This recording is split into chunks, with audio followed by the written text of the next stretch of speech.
Okay, we're in section 27 now. And this is a section on equations that are going to look like they're not related to quadratic, but they definitely reduce down to a quadratic. All right, so we went through examples. The examples we went through, again, this does not look like a quadratic, but eventually, if you keep, doing what was suggested to do, is which remove the root symbol by squaring both sides, or I'm sorry, isolating the radical and then squaring both sides, it'll look like a quadratic eventually. Look like a quadratic eventually. Oh boy, that looked like a quadratic eventually. We'll go through these. I'm sorry, we have already gone through these before. This irrational thing turns out to be quadratic when you clear the fraction. I'm going to go to the homework though. Again, here's the hope though, that you studied what we've done in class. It's a short section. You studied it. You've looked at the examples. You follow what we've done. You're capable of doing that. Now it's time for you to reinforce what we just went through. All right, so when you go to the whiteboard, should be a very short set of problems. At least I hope it is. Just give me 1 second to open up my computer.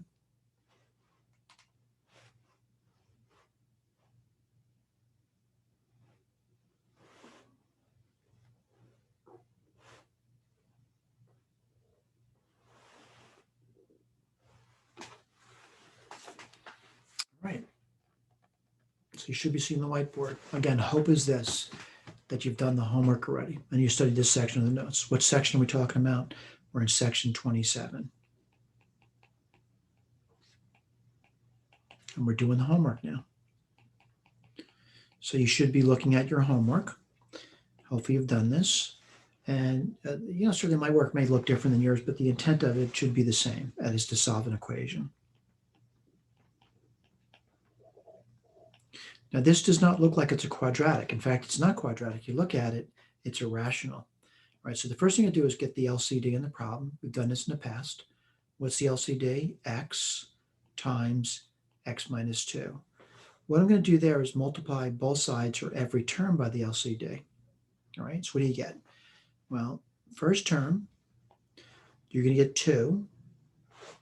Right, when I said first term, going left to right, the x would cancel off, and then you get x minus 2 equals 1 times that LCD, which is just x minus 2, minus 3.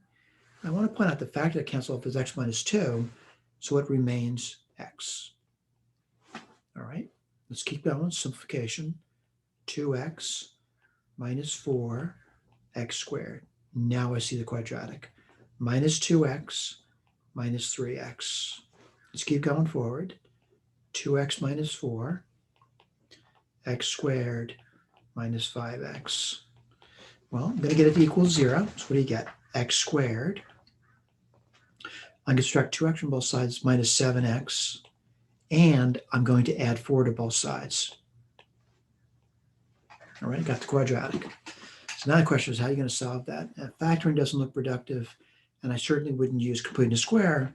Number one reason I use a completed square is that although the coefficient here is 1, this is not an even number. So for a lot of students, that would present a big challenge for them. There'd be fractions involved. So let's take a look, and I'm going to use the quadratic formula. So x equals, should be relatively simple. I'm going to the bottom first. It's twice the a. The a is 1, so it's 2 times 1, which is 2. On top of it's there, minus b. Well, the b is minus 7, so minus and minus 7 is plus 7. Plus or minus. Well, let's see, b squared, that's minus 7 squared, it's 49. And this is always a problem for students. It's minus 4 times the a, which is 1. And again, I'm looking at this over here, and times 4. So it's going to be minus 16. Let me erase my side work. And let's see if we can do it. Oops.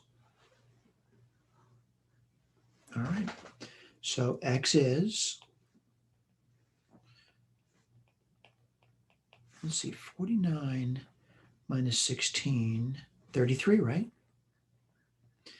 Well, that just has a 3 and 11 in it, so I can't do much about that.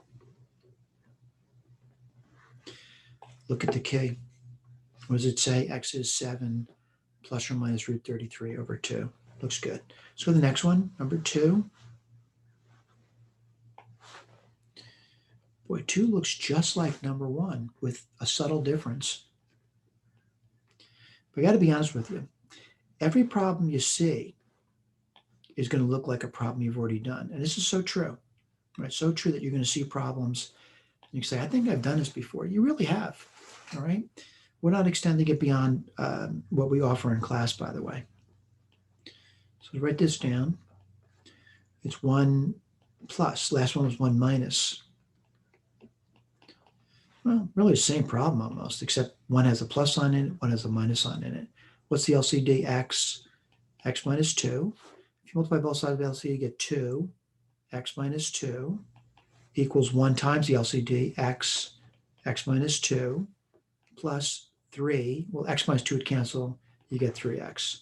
2x minus 4. I'm simplifying it.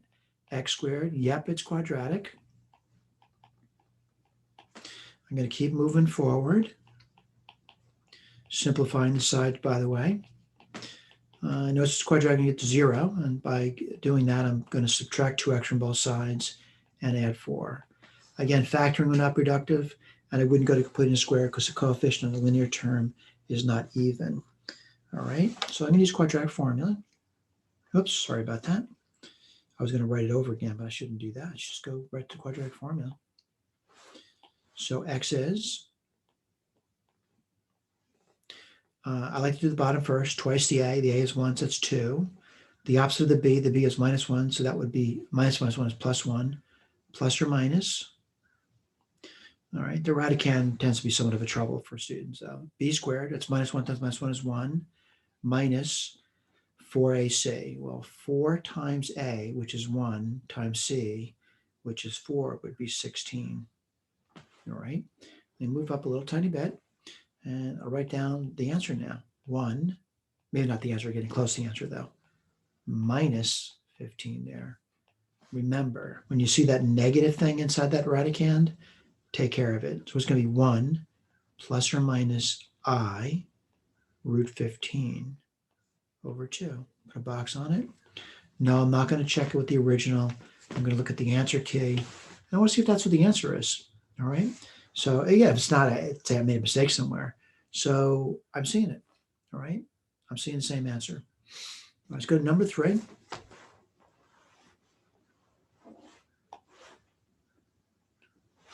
And number 3 is the root x minus 4 plus x equals 10. Well, I'll remind you in the past we've done square root equations, I should say radical equations. What we do is isolate the radical. It's fairly easy to do. And what do you get? 10 minus x. What do we recommend you do? Raise both sides now. We've isolated the radical to the index. What's the index value? 2. Well, let's take a look at that and see what you get. And you're going to get x, sorry about that. You're going to get x minus 4 on the left side. And the right side, I want to point out to you, this is 10 minus x times 10 minus x. That's 100 minus 10x, which is minus 20x, plus x squared. What I'm going to do now, it's quadratic, and I'm going to write that in the proper form. So x squared, I'm going to take away x from both sides, that's minus 21x, and I'm going to add 4 to both sides, that's 104. All right. Again, I hope I didn't go too fast with that. The deal about this one over here is I'm looking at it and I'm wondering, how am I going to do that? I don't think I would use completing the square in that one because the coefficient 21 is an odd number, and divided by 2, it caused a good deal of stress for many, many, many students. So what I'm going to do is I'm going to try to factor because I do like to factor. If that doesn't work, I can go right to the quadratic formula. So if this is to work, x times x is going to give you x squared. It certainly works beautifully there, but I don't know if I can get the 104 and 21. I'm going to look at it, and I'm wondering what that be. And I'm going to say, I'm going to put 104 on the side for you. There's many ways to write this down. I mean, I could do 2 times 52. It's certainly not going to give me 21, right? I'll take the 2 from the 52. I'll say 4, and that would be 26, right? That's not going to give me 21 either, is it? All right. So I keep going through this. I'm going to say 8, another 2, and 13. Well, what I notice about 8 and 13 is related to 21. So I'm going to write this over here. Minus 8, minus 13. Let me see if that's true, though. X times x is x squared. Minus 13 minus 8 is minus 21x. And 8 times 13, it's negative times positive. That's 80 and 24. Yeah, it's 104. So the answer would be x equals 8 or x equals 13. But remember this, I have to check it. Now, sometimes you just look at the k. Be good. Let's say you're on exam. Let's check it one at a time. Let's do the 8 first and check it out. 8 minus 4 is 4. The square root of 4 is 2. Plus 8 is 10. This certainly worked. Let's try the 13. Who knows, it might work. 13 minus 4 is 9. The square root of 9 is 3. Nope, doesn't work.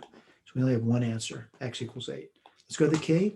Let's look at it. They said x equals 8. Let's go to number 4. I'll write it down for you. 2y plus 5 equals y minus 5. So what would I do over here? Again, the radical's isolated, so I'm just going to square both sides. The index is 2, by the way. So what do you get? 2y plus 5. I get a little better at this, so let me see if I can do it. Y squared minus 10y plus 25. Y squared, I take away 2y from both sides, minus 2y. And I'm going to subtract 5 from both sides, plus 20 equals 0. Kind of looking at it, and I'm wondering, could I factor it? I could do complete a square too, by the way. But I'm going to try factoring because I like factoring a lot. So I'm hoping it works. If not, I'll complete the square. So let's see. I'm looking at that, and I'm wondering how to get, 20. And let me think.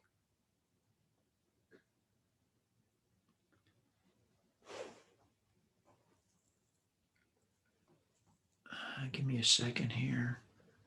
I think I made a mistake here. And I'm starting to notice it. I think I'll correct it now. Sorry about that, because minus 10 minus 2 is minus 12. Again, I'm still looking at the 20. And I'm trying to think, what could do that for me? I'm going to say 2 and 10. Does that work? Yeah, you get y squared minus 12y plus 20. You get two answers. Y equals 2 or y equals 10. By the way, I'm not saying they don't work. I'm just saying let me check them first. So the original equation is just over here. Let me try this first. And I'm looking at it. I'm going to plug it in. And you would get 2 times 2 is 4. 4 plus 5 is 9. The square root of 9 is 3. 2 minus 5 is minus 3. This didn't work because 3 does not equal minus 3. Let's try this. 2 times 10 is 20. 20 plus 5 is 25. And the square root of 25 is 5. What do you get on this side? 10 minus 5, which is 5. This worked. Okay? Look at the answer key. Make sure you're staring at that. And you are. Let's go to number 5. I notice 5 is a footnote. Before I read the footnote, though, I want to read, I'm going to write the problem down, and then I'll read the footnote to you. We want to encourage you to also read those footnotes. If you have a tough time understanding what you've read, please come by during office hours and we can discuss it. But the footnote says this: it's factorable. Gee, that's nice to know. It's certainly not quadratic. So as long as it's factorable, I guess they mean try trial and error.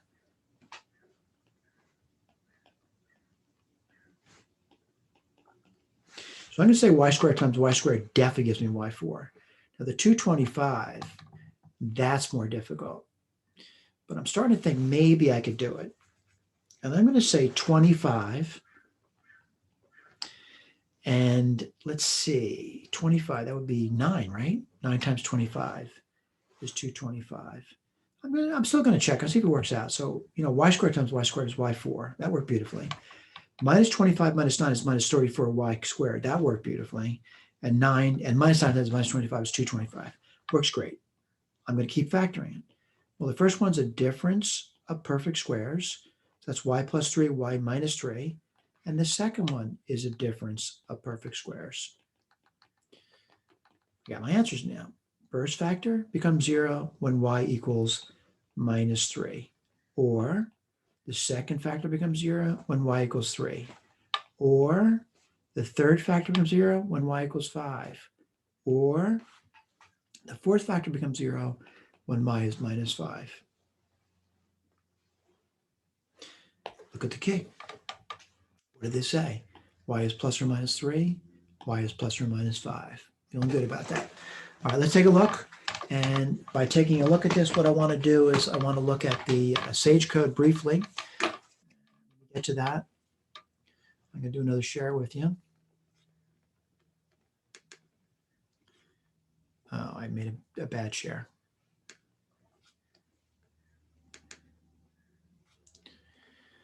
So I'm looking at the related Sage code from that problem set. And again, I can't say this enough time. Just click on the link. Right? It's going to open up a web browser. And again, if your machine is properly configured, it will. If it's not, it's probably not going to do anything. But CoCalc.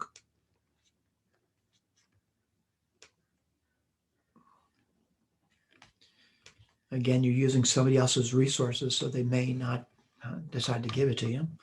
That's why installing the application in the future might be a good idea. But right now, we're not doing much computation with this.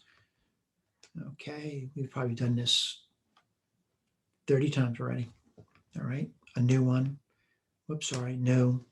What kind of worksheet? Sage.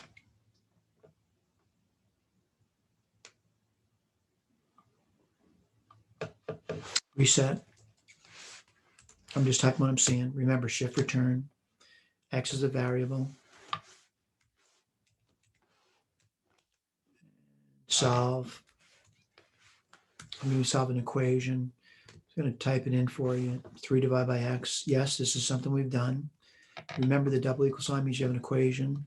1 plus 2 divide by 2 star x minus 1. And we're solving that for x. All right, I want to scroll back in the notes, though. I want to see if I can see that equation. And that's all I'm doing. I'm scrolling back. I think it might be this one over here. 3 over x equals 1 plus 2 over 2x minus 1. What did they say the answer is? X equals 3 halves or x equals 1. You know what? I want to try another one. I want to try doing 3. All right, so I'm going to say solve. And what is that? Square root SQRT. I know that seems strange to you. X minus 4 plus x. Remember, double equal sign. 10. And what are we solving for? X. What does it say? It didn't solve it, did it? It says square root of x minus 4. Let me see if I write that down right.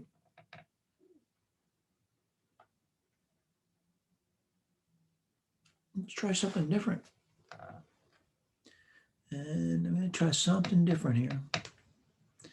And let me just do a copy paste.